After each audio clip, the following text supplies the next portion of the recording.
Hello everyone, and here are my most anticipated upcoming games right now, because the next couple of years, they are looking absolutely stacked.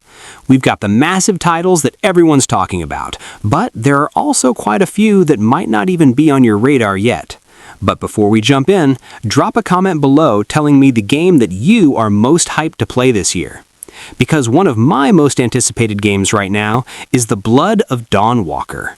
Now, this one feels really fresh because it's the first chapter of a brand new dark fantasy RPG from Rebel Wolves. It's built on Unreal Engine 5 and set to drop in 2026. What makes this one so interesting to me is that the studio was actually founded by ex-Witcher developers, so you know the storytelling and world building are going to be top tier.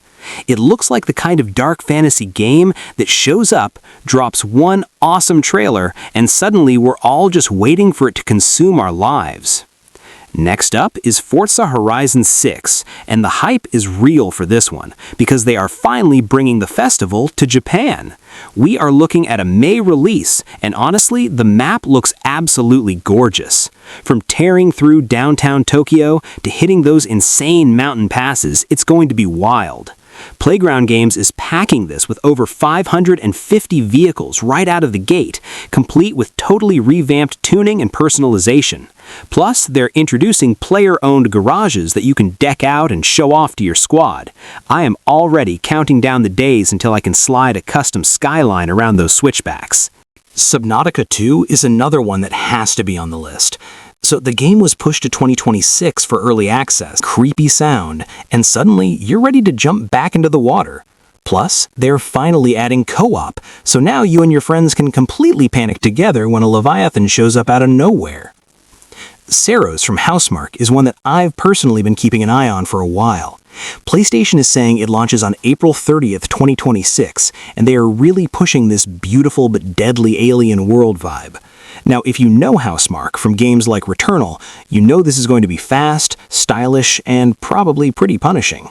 The movement looks incredibly fluid, and honestly, this looks like a lot of fun if you enjoy absolute chaos. Pragmata is one of those games where every time it shows up, I'm like, wait, what is this actually about? And I mean that in a good way. Capcom actually moved the Steam release forward to April 2026, which usually means they're feeling really confident about it.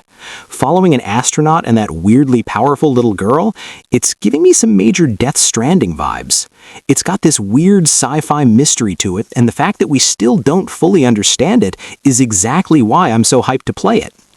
Intergalactic, the Heretic Prophet, is Naughty Dog's next big thing, and honestly, the fact that it's them is enough to make me pay attention. They've been working on this since 2020, and it's a brand new sci-fi universe where you play as a stranded bounty hunter. It has this incredible retro-futuristic 80s sci-fi aesthetic that just looks amazing.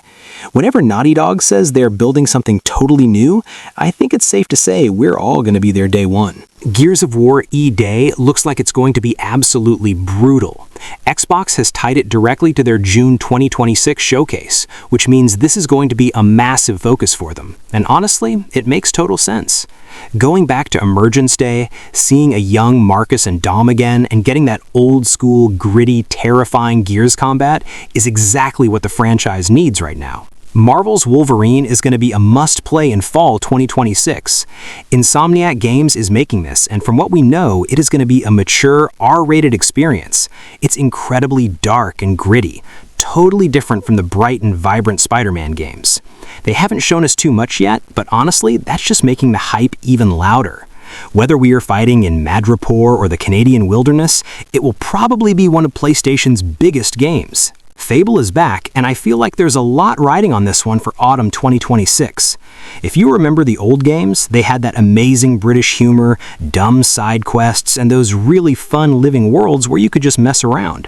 From the deep dive we got in January, it looks like Playground Games is bringing all of that back, just bigger and way better looking.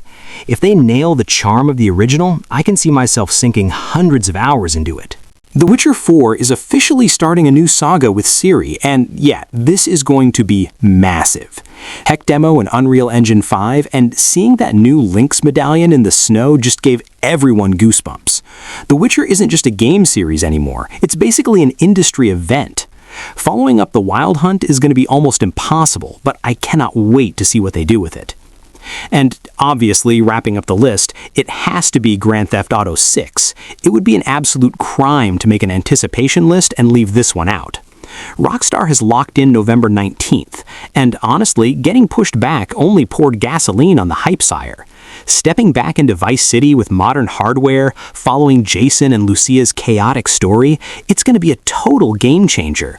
The sheer amount of detail they are packing into the world means my social life is basically over once this drops.